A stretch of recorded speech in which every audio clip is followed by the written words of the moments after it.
the proper perspective. Shabazz break it down with the proper perspective. Shabazz break it down with the proper perspective. The proper perspective.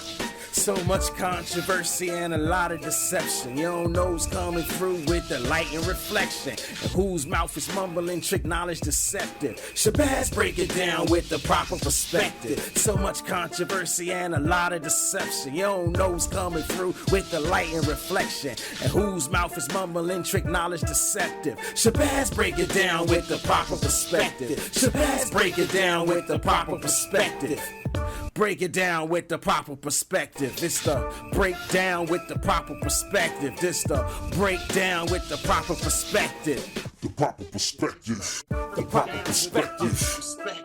Shabazz break it down with the proper perspective. Shabazz break it down with the proper perspective.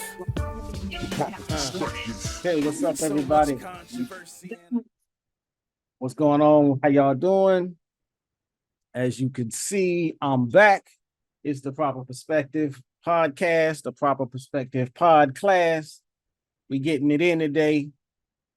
The name of this today's topic is, I won't say the name of the topic. The name of the show.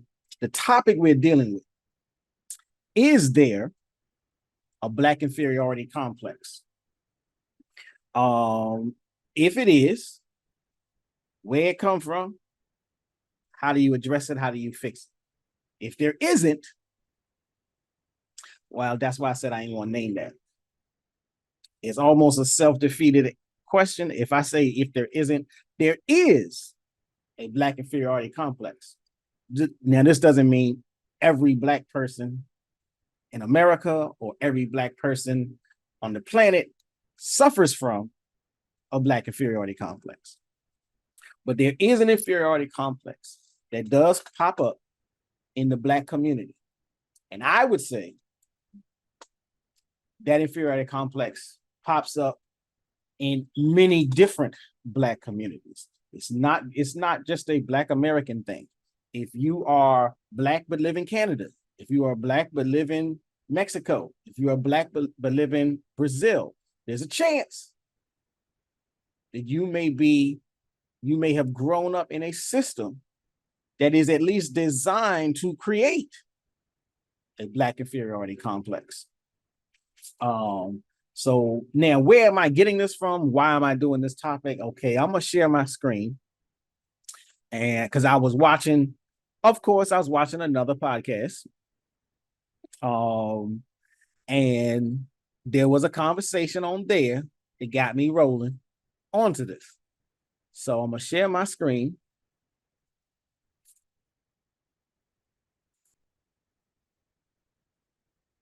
And then we're gonna get into this. So as you can see, hopefully you can see, I was watching the Smash Rockwell channel, and they got a guy on their platform named American Dream. The irony is there. So I'll play what he said.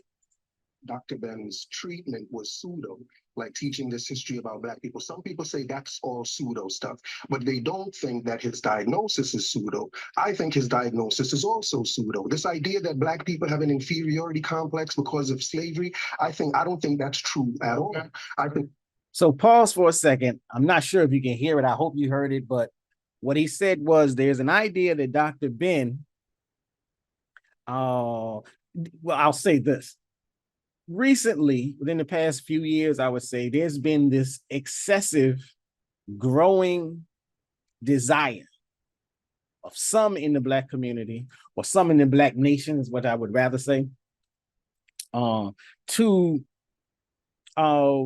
put down our ancestors, to put down the previous generation's teachers. So you have this thing, there's this growing sentiment where everybody wants to, I really think it's more about just getting YouTube clicks, but everybody wants to come up with their own personal take on why Dr. Yosef Ben Yakinen was wrong. People are taking their own personal reasons why Dr. John Henrik Clarke was wrong, why Dr. Cheikh Anta Diop was wrong. and so on and so forth down the line. So I think that's a problem in and of itself.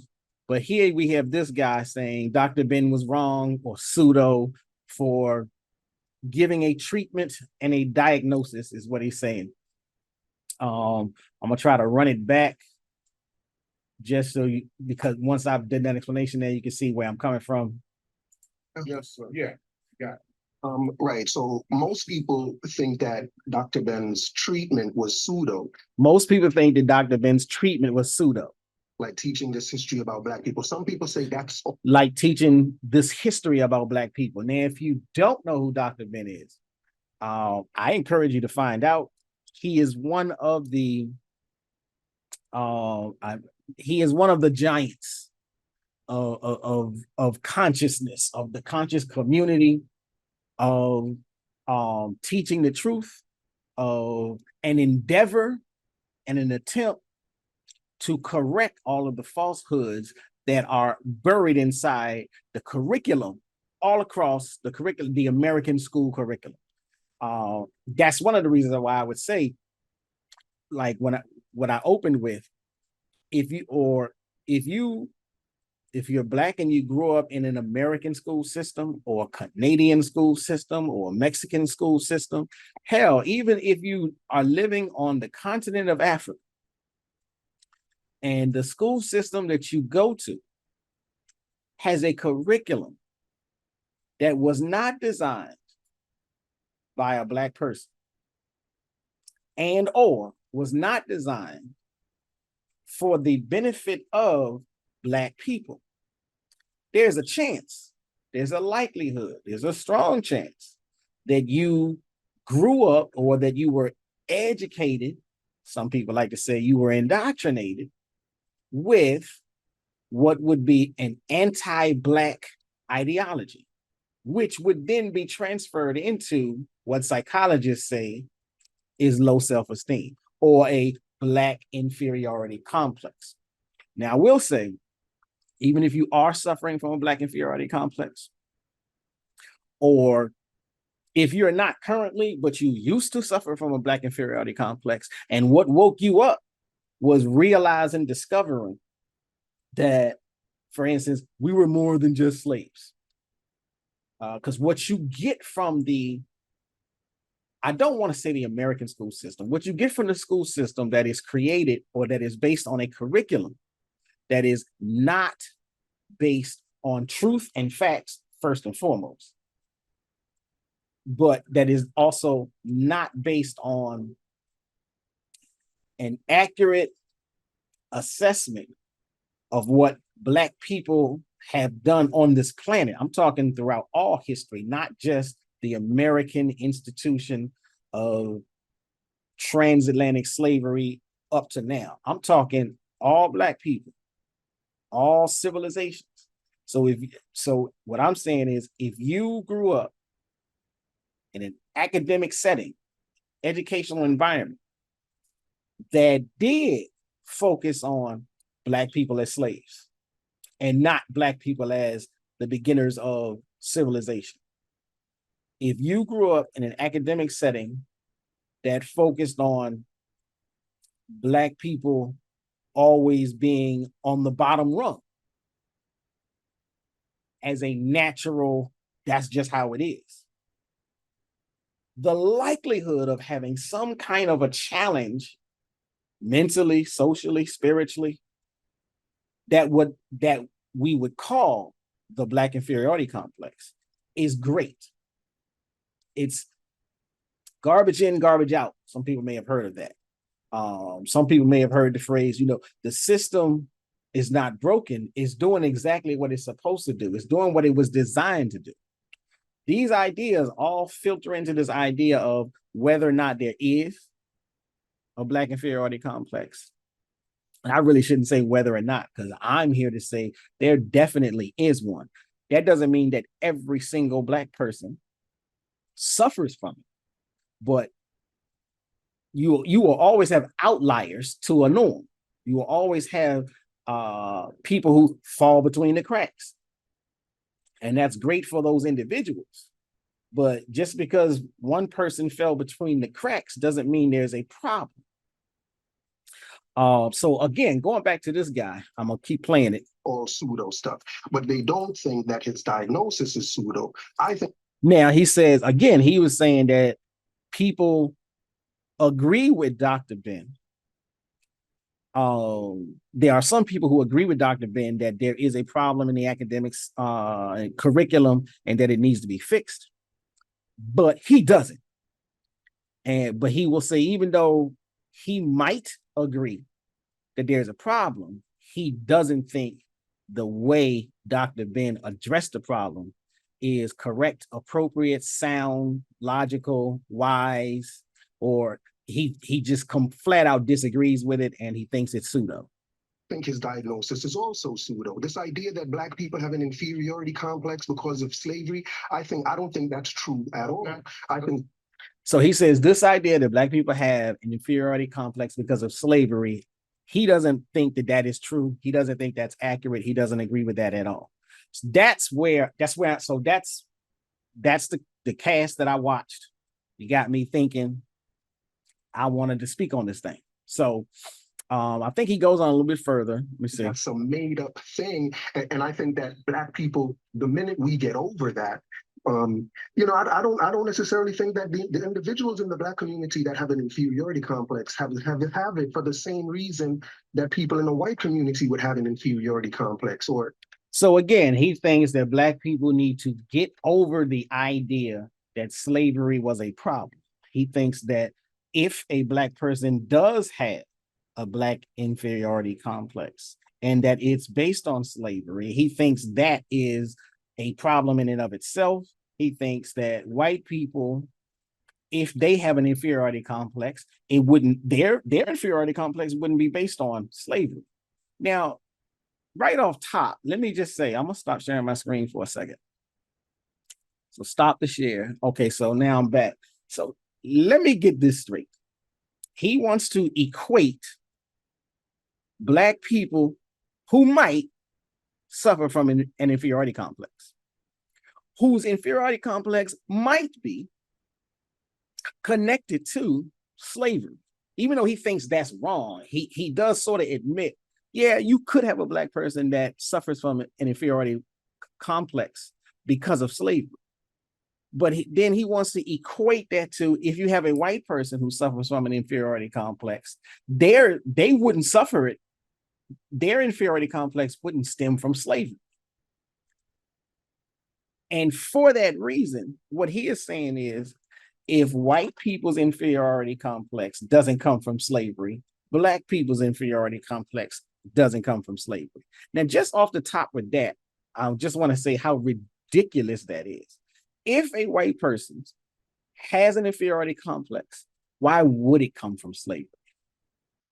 Not because they were born in 1985 and they were never slaves, but because the history that is being taught to them has always put them on top, has always put them in charge, has always put them as an authority. So why would they have an inferiority complex based on slavery when they were top dog during that time period? If you was running, if you was in charge, if you was the boss, why would that give you an inferiority complex? If anything, you would have an inferiority complex today because your people used to run everything and now you don't. So your inferiority complex, if you're white and you suffered from it, and there was anything, and if it was at all connected to slavery, it would be that you lost your power, you lost your control, you lost all of the kahunas, you lost everything. And you're steadily losing even more. The little bit that you retained is slowly being taken away from you. So if you're white and you suffer from an inferiority complex in this American setting, it should be based on the fact that your people have been steadily losing since 1865. You're going on another 200 years of slowly losing power, control, status, prestige, and privilege. That would be why you got so many Karens out here. So understand that. I'll just say that as number one. So again, the idea to equate the negative effects of slavery that manifest in Black people to the negative effects of slavery that manifest in white people, to equate them, to say that they would be the same, could be the same, should be the same. Preposterous. Because you have two groups of people who have an entirely different experience with that social environment. You have a group of people who experienced all the pleasures, all the treasures, all the advantages of an environment, a social setting, a system, slavery. And you have a group of people who suffered, who went without, who had all the disadvantages and none of the advantages.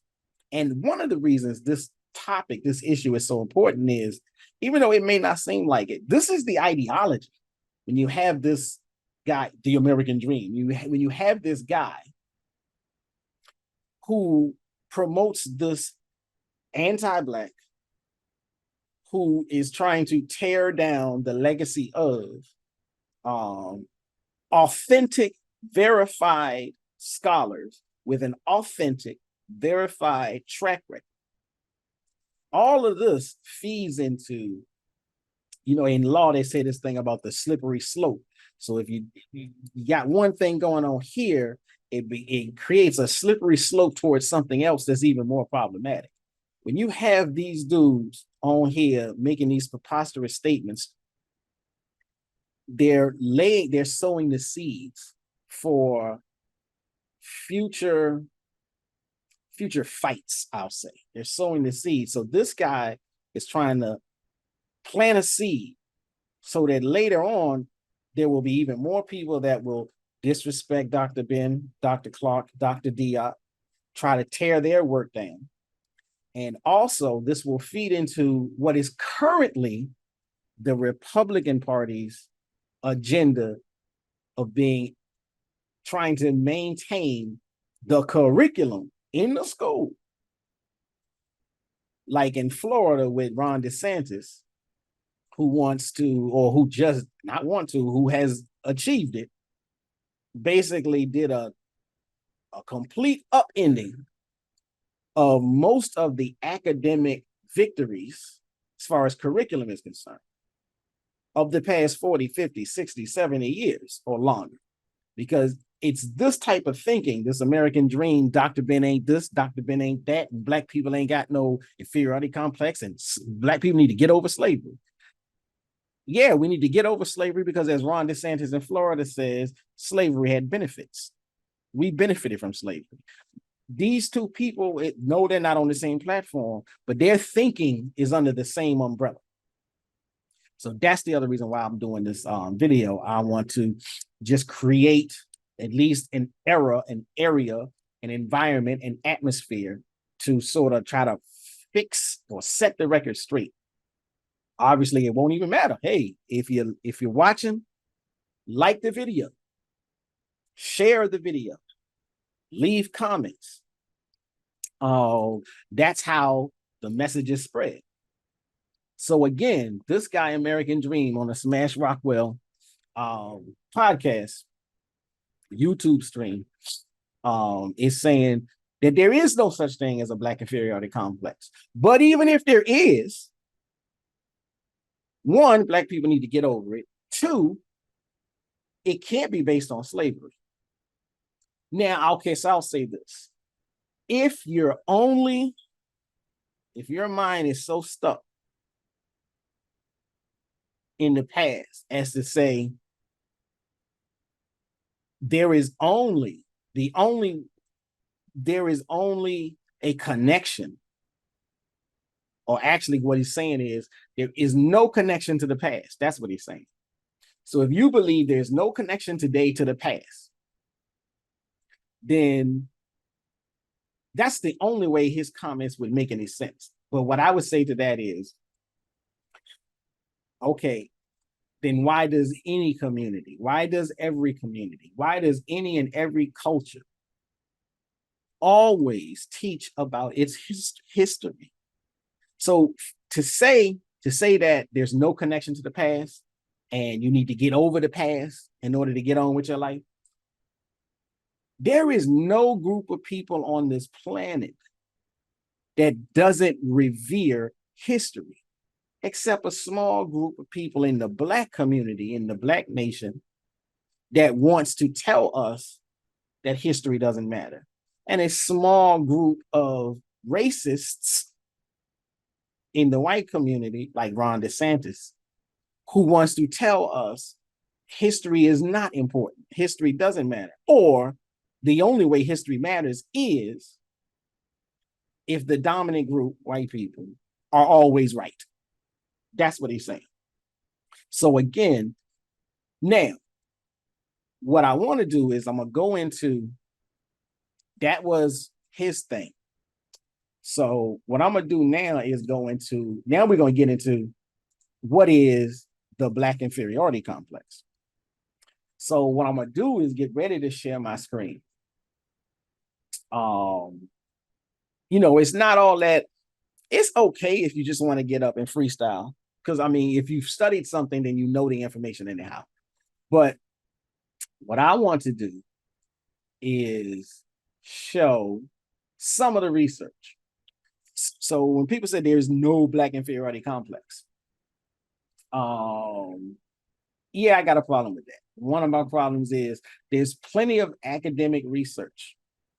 Now, this may not be the hard science of biology, but this is a very real science. Academics, teachers, researchers, all sociologists, all study and all use a scientific method in their research to come up with conclusions on things. So for 1 second, let's see, I'm gonna pause for a second. Okay, so I'm gonna stop the pause for a second. What I was trying to get at was, where are we going with this? Where am I going with this? So the idea is, or the argument is, do we suffer from a Black inferiority complex? Do Black people suffer from an inferiority complex? What I'm here to say is, if you have a curriculum that is designed to make you feel less than, you're supposed to have an inferiority complex. Now, if there are groups of people who fell through the cracks, that's great. But the design of the system is designed, the systemic racism, the curriculum itself is designed to devalue the African American, or to devalue the Black person, or to devalue Black people, whether we're in America or not. Now, why do I say that? First and foremost, you have to look at the curriculum. One of the reasons most Black people suffer from the ills that we suffer from stems from the curriculum. From kindergarten on. If I'm being too extreme, then I'll say from first grade on. If you feel like, well, it's impossible to have racism in a kindergarten class, I disagree, but I'll chuck that. It could be that literally, if the only thing that the children are learning in kindergarten is shapes and sizes and how to hold things, okay, you might beat me in that debate.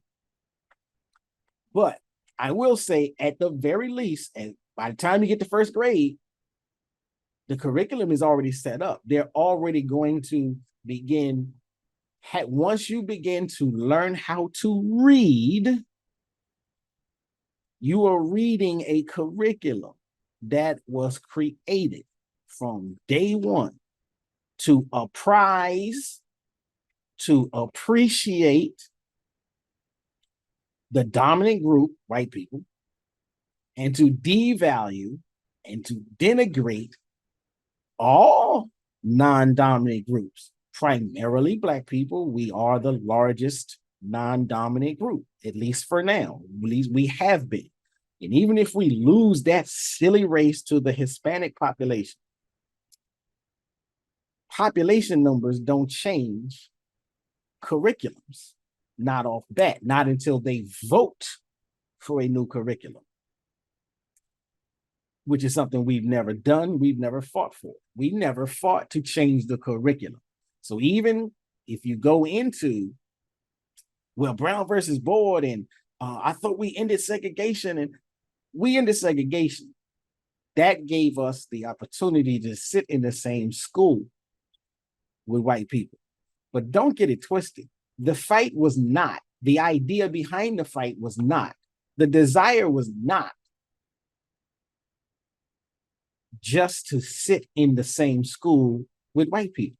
That's not what was really being fought for. We were fighting for access to textbooks and educational technology because the system that's set up is designed to only put a certain amount of dollars into each school based on zip codes, financial, economic,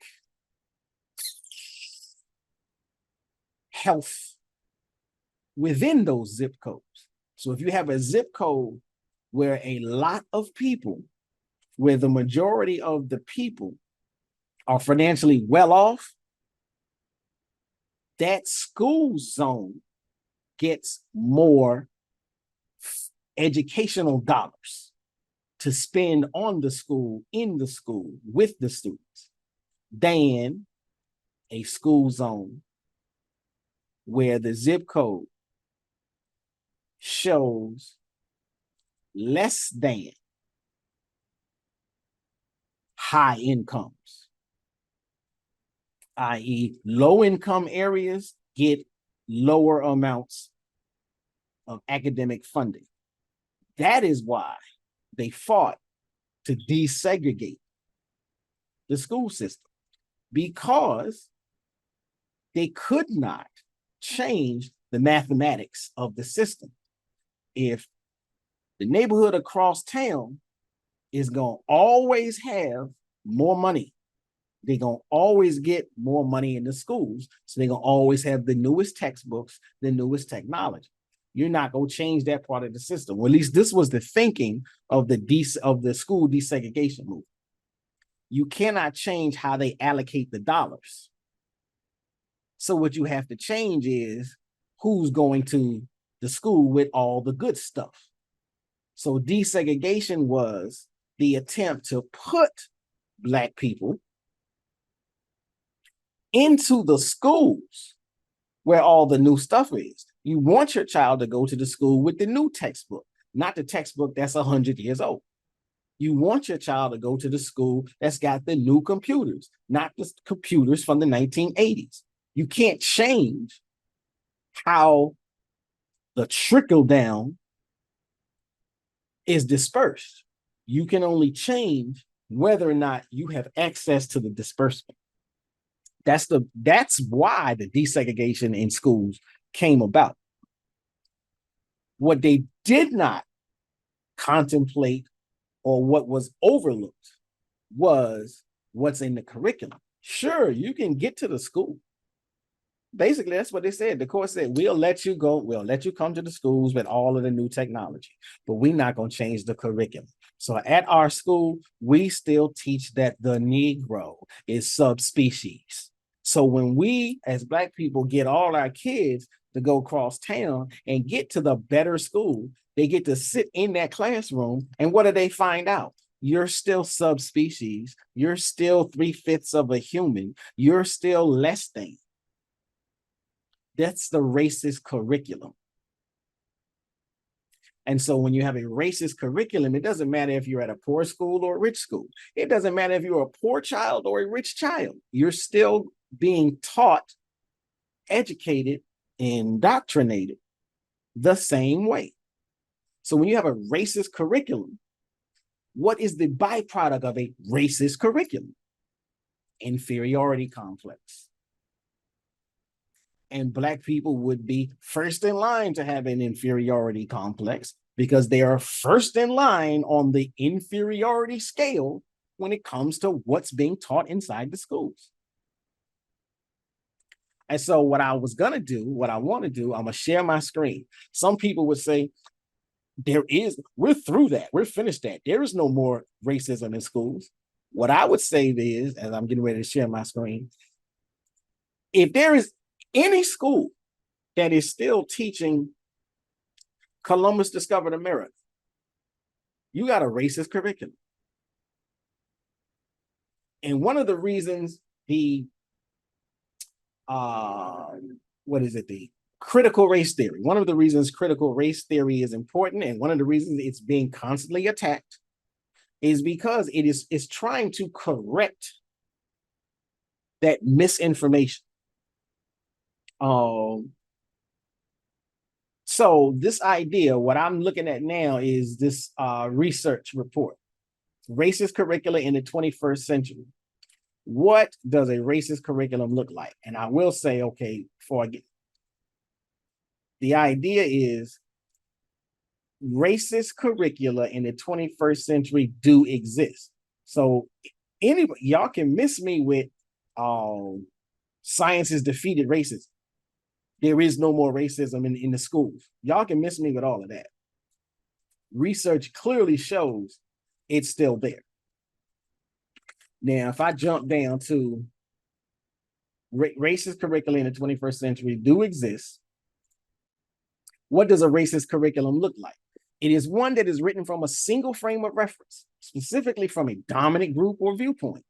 It is a curriculum that presents diverse individuals, i.e. Black people, Asian people, Hispanic people. We're diverse. We are different. We are the ones not in the dominant position. But so when diverse people are presented as less than, or in which those that differ are disturbingly absent. So if you have, so you step inside a history classroom, and the only thing that you're really told, or what you are told by overwhelming majority, is that white people created this country, American history. So in an American history class, what you're gonna get told over every decade since even as far back as the 1400s and the 1500s, all you're ever gonna find out is that white people helped create the country. They're never gonna tell you, they're never gonna teach you about the Native Americans, and I do mean Native Americans as the red man, not the black man, not the yellow man, not the white man. And to some extent, not the brown man. I'm talking about the red man. The ones you think of when you look at, like the football teams who used to have quote unquote Indian mascots. And now they don't, because the dominant group is losing their power and privilege. Therefore, they might actually have an inferiority complex growing. So when you have a curriculum that presents diverse individuals as less than, or in which those that differ are disturbingly absent, misrepresented, and or silent, you got a racist curriculum. As educators, we have a responsibility to consider whether our students who look, sound, or learn differently are represented in every aspect of the classroom. Now, only thing I'll say about that is, yes, we do as educators, but we also have a responsibility to challenge and change the curriculum. And there's where the problem is. Even a well-minded teacher, if you come in with, okay, here's the curriculum the school gives you, because for the most part, again, I'm talking in general, for the most part, most teachers are not given the authority, are not given the privilege to create their own curriculum. Most teachers, especially in public school, are given the curriculum from the school system. Now, what the teacher can do is read in between the lines. Okay, well, I have to teach Shakespeare. But I may have a choice in what I teach from Shakespeare. I may have a choice in what I teach about Shakespeare, but the curriculum is clear. I have to teach at least 3 Shakespeare plays. That's an example of what I mean when I say, okay, yes, teachers, educators, we have a responsibility to consider how to approach the curriculum.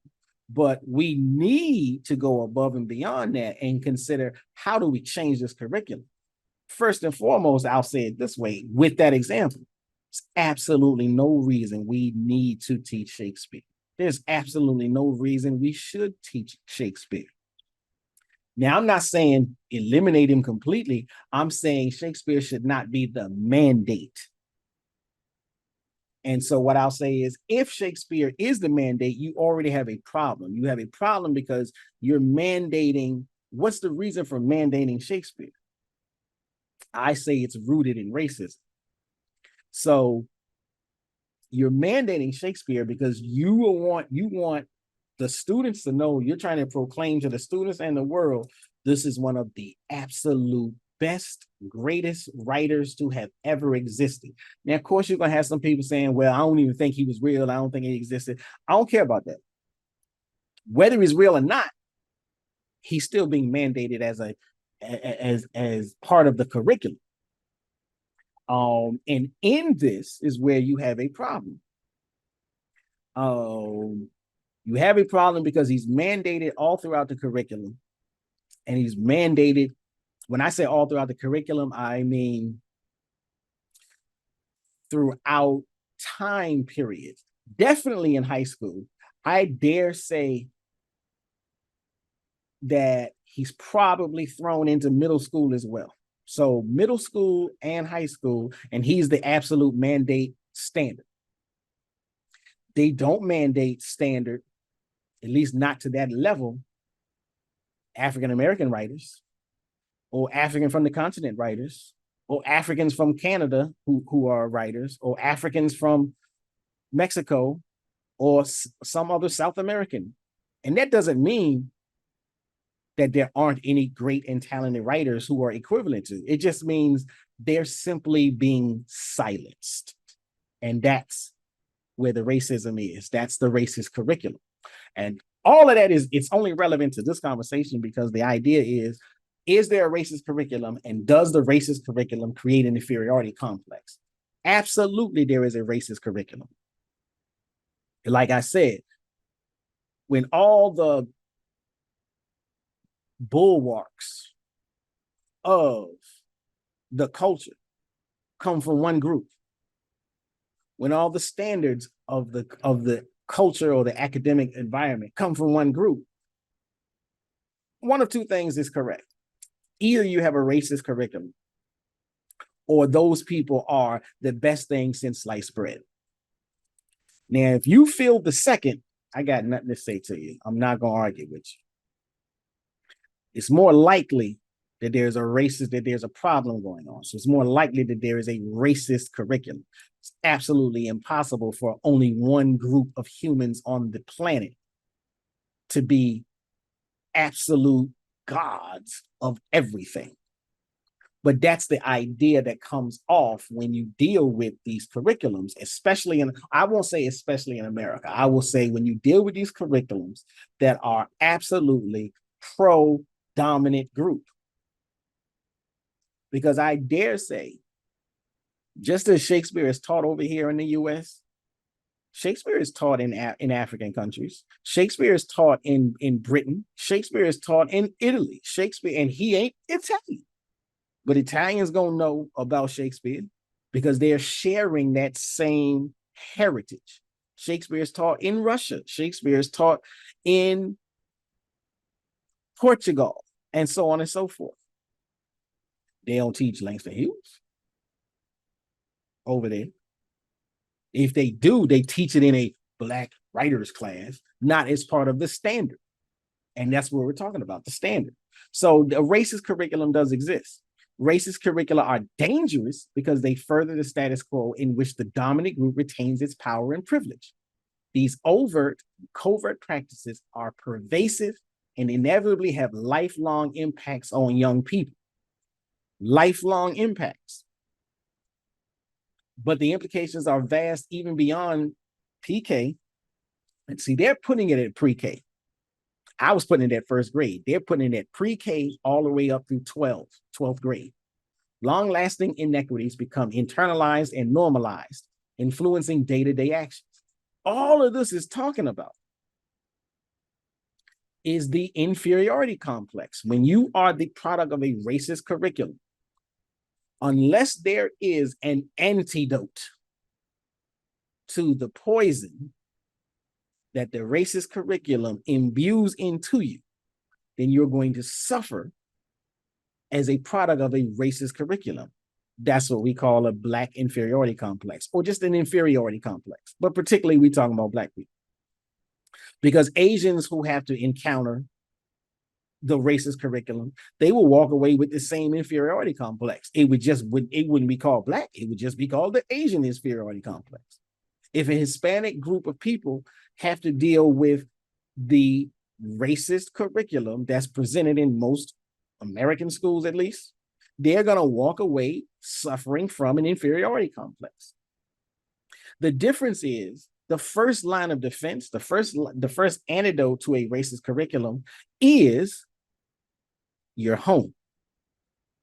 Now, I'm not the person to say it all starts in the home and that's why we can't. No.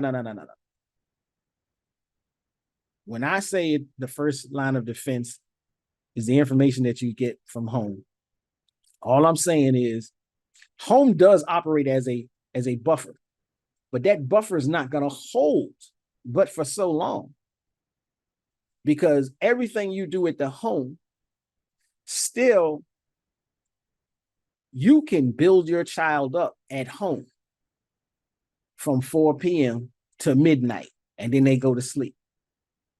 And then at 7 o'clock in the morning, they enter the danger zone again, and they're going to be contending with a curriculum that's designed to break them back down. So you're building them up at night, and they're being broken down every day. So your building up is great, but your building up is not going to hold. One of these environments is going to win out at the end of the day, is what I'm saying. Either the home environment where you build them up is going to win, or the school environment tearing them down is going to win. Most likely, the school environment is going to win. Why? Because the other elements of life exist at the school. You can build your child up. That's you and your child. But at the school, it's the teacher who's going to be viewed as, to some extent, a greater authority.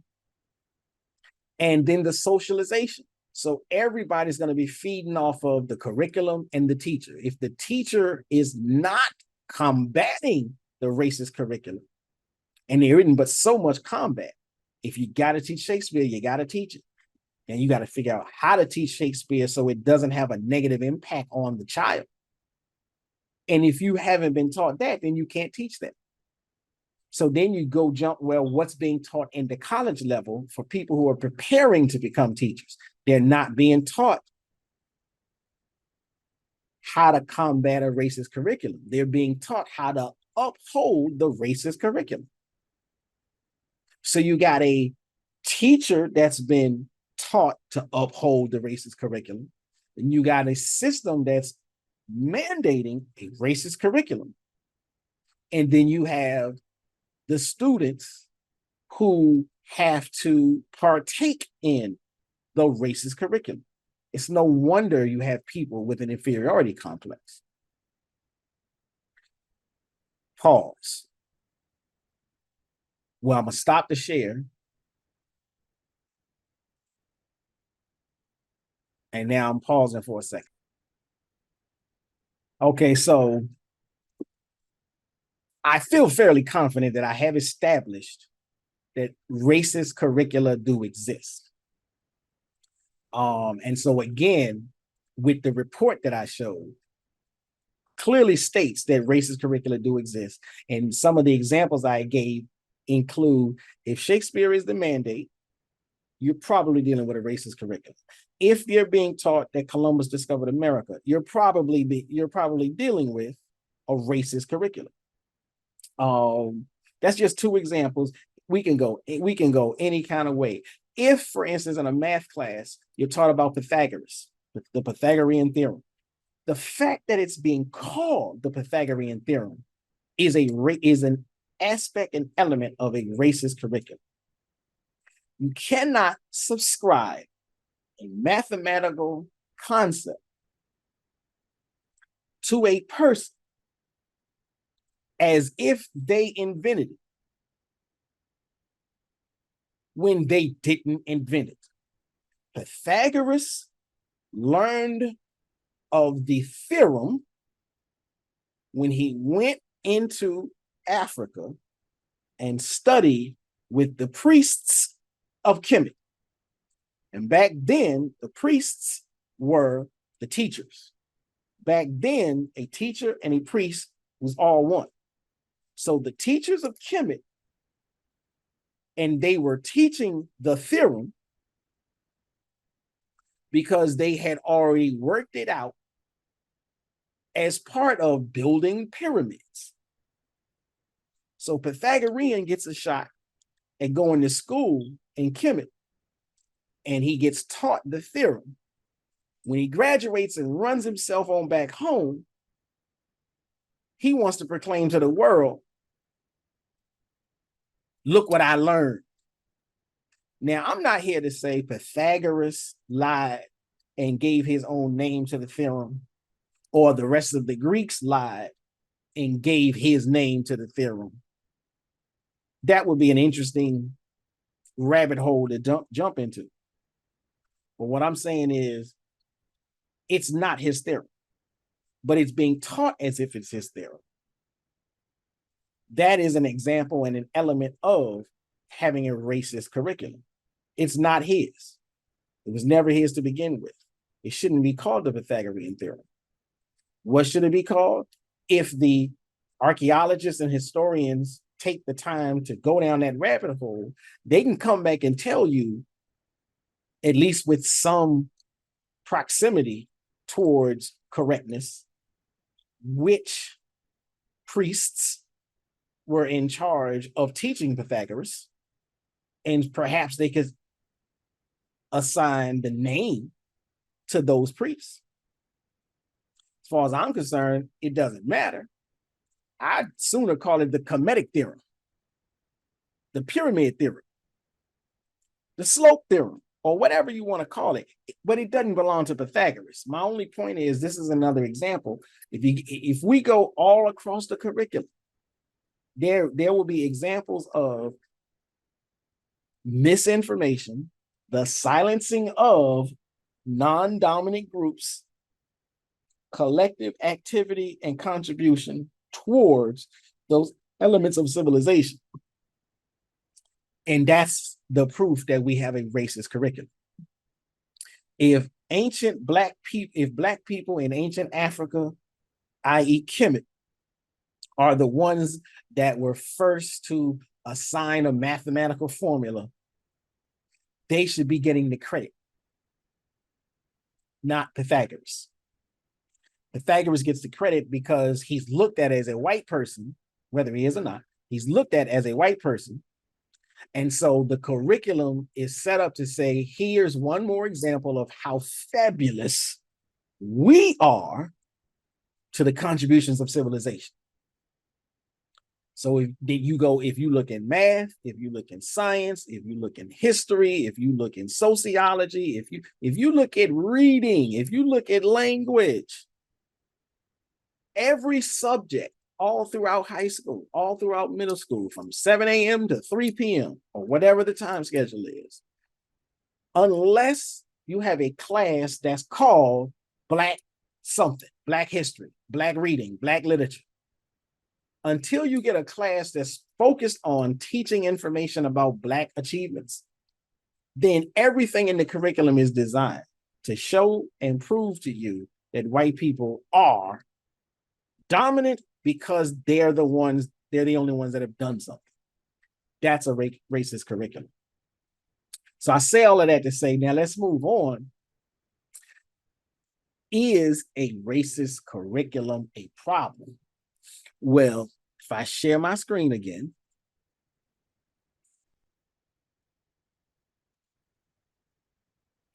and we have this, what is racial trauma? Traumatic events that occur as a result of witnessing or experiencing racism. And we've already proven that the curriculum itself is racist. So now the question is, does it even matter? Why is it a problem? Because when you experience racism, you walk away traumatized. So traumatic events that occur as a result of witnessing or experiencing racism, discrimination, or structural prejudice, also known as institutional racism, can have a profound impact on the mental health of individuals exposed to these events. Now, unless you're trying to say that profound impact is a positive one, which again would be preposterous, then you can clearly see there's a problem when you encounter racism, i.e. a racist curriculum. Racial trauma, also known as race-based traumatic stress, refers to the stressful impact or emotional pain of one's experience with racism and discrimination. Carter conducted research on this in 2007. So again, the idea is that the curriculum itself is racist. It starts in pre-K, runs all the way up through 12th grade at the very least, because it does extend into college.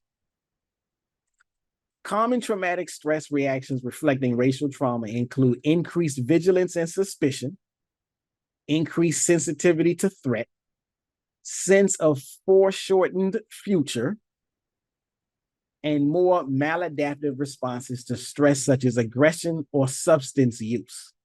Comas Diaz conducted this research in 2016 and came up with this. These traumatic stress reactions are worsened by the cumulative impact of exposure to multiple traumas. What are the multiple traumas? Well, the longer you are enduring a racist curriculum, the more dramatic, the more traumatic your response to that racism becomes. This is particularly important for youth in low-income urban communities where there is increased risk for community violence and victimization. And Wade et al. In 2014 conducted that research. Now, so I'm gonna stop my share. I'm gonna pause. So again, first section of this presentation, I discussed whether or not there's a Black inferiority complex. Yes, there is one. Second section, second point was, how do you show and prove this? If you're dealing with a racist curriculum. Racist curriculum do exist. Examples of a racist curriculum are the bullet points of what's getting taught in all across all fields of academics. Contributions of Black people are silenced, misrepresented, or completely absent. That's the devaluing of Black, which helps create an inferiority complex. And then on top of that is the appraisal of white contributions, the overrepresentation of white contributions. And that also goes towards creating an inferiority complex. So it's a two-punch. It's a double up. First, you get told that you ain't nothing. And then you get told that everybody else is something. That's the racist curriculum. That's what fosters an inferiority complex. Now, the only other thing that I was going to do was talk about, or just to give a more solid backing to everything. I know that some people will say, Well, you didn't use legitimate research. You didn't use any legitimate databases to prove your points. You just used articles on the internet. Okay, so what I'm going to do, I did use articles on the internet, but those articles referenced legitimate research, hard science research. That's why I use those articles. But I'm going to also share my screen and show one last piece for those who still want to say something. So here I am, I'm in JSTOR. And if you are a proponent of legitimate peer-reviewed databases, I don't have a problem with that, because JSTOR is one of the premier databases for legitimate peer-reviewed articles. And so in the Journal of Negro Education, there's an article, Self-Esteem of African-American Pre-Adolescents, Theoretical and Practical Considerations, by Serge Madhier. And I don't know if I said the name right or not. The Journal of Negro Education, Volume 60, Number 1, Winter 1991, pages 47 to 61, so it's a 15-page article. And in it, this researcher, scientist, social scientist, author says social scientists have long taken an interest in the development of children's self-concept and its relationship to such socially critical behaviors as academic achievement, teenage pregnancy, and juvenile delinquency. Ames in 1978. So now again, this is not me just having an emotional response to American Dream saying there's no inferiority complex. This is legitimate research in a peer-reviewed article, a peer-reviewed article in a peer-reviewed journal, saying that social scientists have always been concerned with this problem of an inferiority complex because of the persistent and relatively high incidence of these problems among African-American adolescents. The issue of identity and self-esteem has preoccupied African-American psychologists and educators particularly. Now, again, very important. This is not something new. The problem of an inferiority complex is not new. The studying of the problem is not something new. And trying to get at solutions is not something new. It is, however, something that has been particularly of importance to African-American psychologists. This is why, when it comes to issues like this, race matters. The white psychologists are not preoccupied with the problems that manifest in the Black nation, in the Black community. The African-American psychologists have been. Some of those African-American psychologists point out that the development of self-concept in African-American children takes place under extremely difficult circumstances. I wonder why when you're dealing with a racist curriculum. First of all, there is the general influence of racism. So one of the extremely difficult circumstances that filters into Black people having an inferiority complex comes from the general influence of racism, which assigns African Americans to a lower caste status.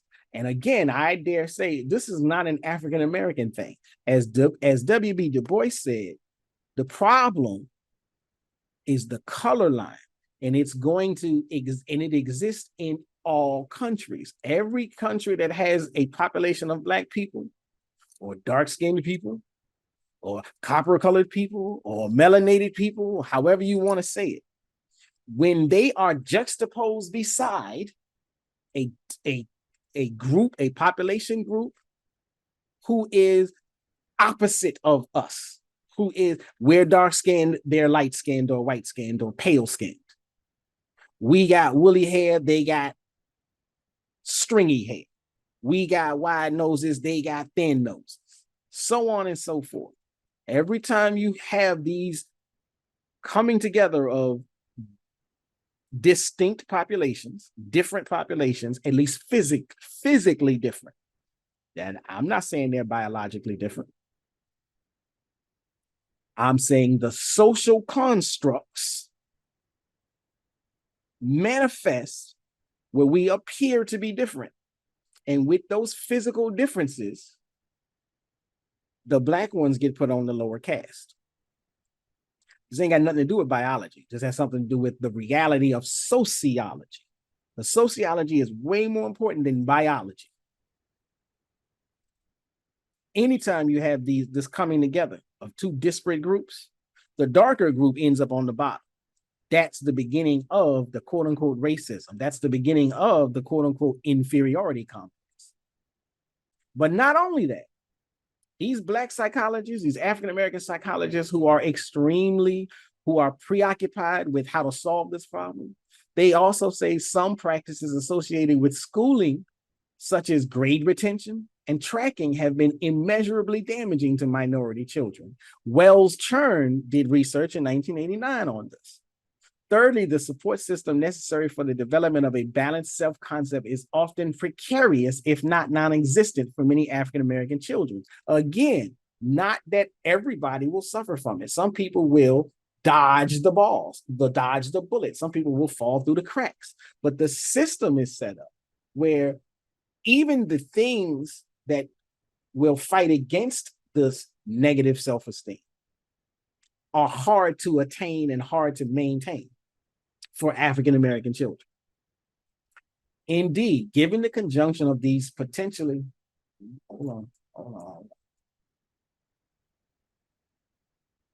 Indeed, given the conjunction of these potentially crippling conditions, one would expect a very low level of self-esteem in African-Americans. This expectation rests on the widely held premise that the socialization process leads individuals to accept institutionalized realities as their own perceptions of what is real. Now, this is the part that I really wanted to cover. Now, this particular researcher, maybe everybody already knows this, but for the most part, when people do a peer-reviewed article, first you set up your claim and you do what's called a review of the literature. So right now, this person is reviewing the literature. So in their review, they're saying, yes, this is what's going on. There are researchers, there are sociologists, there are scientists who are saying this is a problem. Racist curriculum, inferiority complex, problems with achievement, all of this is a problem. Now, this particular researcher doesn't necessarily agree with the African-American psychologists. Wonder why. They go on to say that they, however, in study after study, now what's interesting is that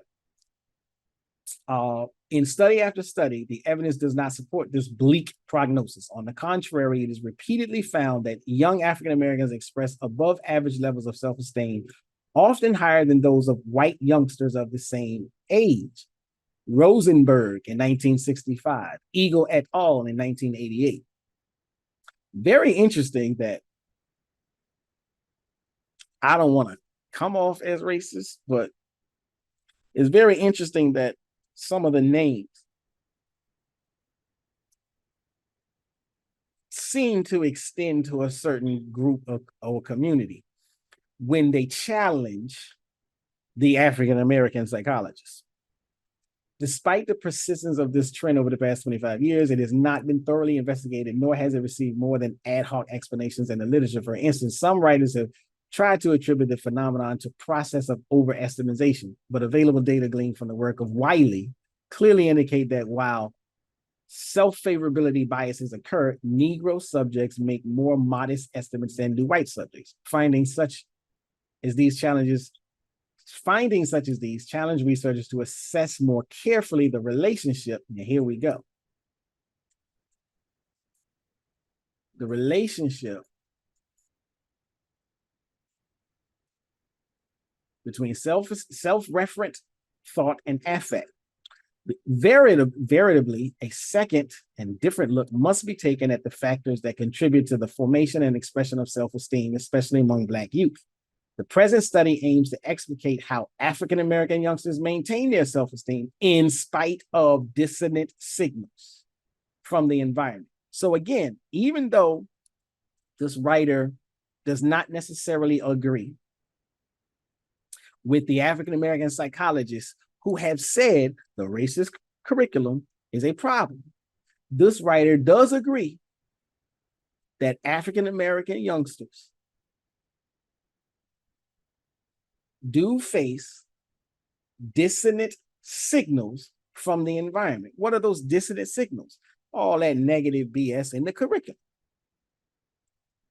Further, by looking at several dimensions of self-esteem simultaneously, this writer attempts to specify the weaker links in that apparently sturdy psychological structure. Finally, it follows the development of these dimensions with regard to three significant parameters of socialization: age, gender, and academic history. So again, here they're going to get into the Clark-Dahl test. And if you don't know about the Clark-Dahl test, please look it up. But the Clark-Dahl test is kind of foundational in that it showed that coming from the standard curriculum, African American children, in spite of being built up at home with self-identity teachings, self-awareness teachings, Black power, Black pride teachings, when they go to school and they're oriented about, they're taught information and they get their socialization orientation, they still come away from the school thinking white is better than Black, white is prettier than Black, white is stronger than Black, white is more right than Black. The Clark-Dahl test, they keep choosing the white doll in all tests, in all questions. Why is that? Because the curriculum has never changed. The curriculum is still based upon the premise that the Euro individual, that the Euro group is still all the way up here and everyone else is down here and Black people are at the bottom of the barrel. So again, whether you put your child in a poor school or a rich school, in a Black school or a white school, whether your child has a Black teacher or a white teacher, if the curriculum, if the information being thrown at them is Eurocentric, therefore, i.e. anti-Black, anti-African, and in all actuality, anti-truth, you still are throwing your child into a field of landmines, a dangerous setting. Now, I know to some extent that's we don't have much of a choice. Your child got to go to school. I get that. Now, you can make these arguments about homeschooling, and there are different people within communities, within some communities, who set up their own schools, and that's all great. That's one way to fight this problem. I'm not necessarily here to say everybody gotta fight the problem, although everybody probably should fight the problem. I'm simply saying everybody should recognize that there is a problem. The problem is a racist curriculum creates deficiencies in the esteem of people who are not members of the dominant group that is favored by the racist curriculum. That's all I'm gonna say for now. Like I said, if you agree or disagree with me, I don't care. Drop a comment, hit the like button, thumb up the video, what they say. Hit the like button, subscribe, share this video. Shabazz break it down with the proper And that's the only way we can move anything along together. I'm gonna stop the share and I'll just repeat it again. This is the Proper Perspective Podcast, the Proper Perspective class. Mumbling, trick knowledge deceptive. And Shabazz break I'm it gonna roll down on with the out proper perspective. So much controversy and intro, a lot of outro. deception. You don't know who's This coming is through Shabazz with the light and with the proper reflection. perspective. And whose mouth is Thumb mumbling, up trick the knowledge video, hit deceptive. the like button, hit Shabazz the break like it button. down with the proper Share perspective. this. Shabazz break it Share down this with the video. proper perspective. Leave a Break it comment. down with the proper perspective. This the breakdown with the proper perspective. This the breakdown with the proper perspective. I support my HBCU. Shabazz break it down with the proper perspective. Shabazz break it down with the proper perspective. I'm out. So much controversy.